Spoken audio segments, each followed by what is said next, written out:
I lustrini stonano con le periferie che rimangono sempre per ultime, rimangono in qualche maniera nel degrado e abbandonate. Ha affidato a Facebook questa sua riflessione e subito è stato condiviso da tanti cittadini che vivono nei quartieri fuori dalle mura di Treviso.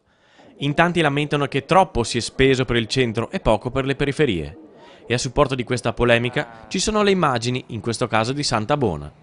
Spazi ricreativi pensati per i giovani con reti sfondati, alberi che ci crescono sopra, asfalto rialzato, fino alla recinzione di una scuola divelta da tempo, senza che nessuno intervenga.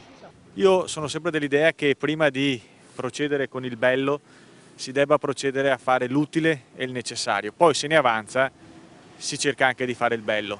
I lustrini, diciamo, sono una contraddizione di termini rispetto al degrado e all'abbandono che si vede qui nei quartieri. Quartieri che allora si organizzano ipotizzando una sorta di federalismo comunale, come per la sicurezza, con l'iniziativa nata 2 anni fa della vigilanza privata pagata in colletta tra i cittadini.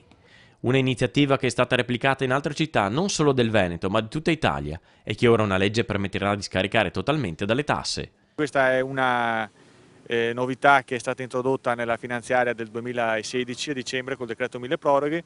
Cosa succede? Di fatto coloro che hanno speso dei soldi per la vigilanza privata possono detrarre tale importo al 100% nella dichiarazione dei redditi di quest'anno. Questa era una possibilità che era prevista solo per le persone giuridiche, per i commercianti, i titolari di partita IVA. Da quest'anno è possibile anche per le persone fisiche, per i cittadini normali, per i cittadini qualsiasi.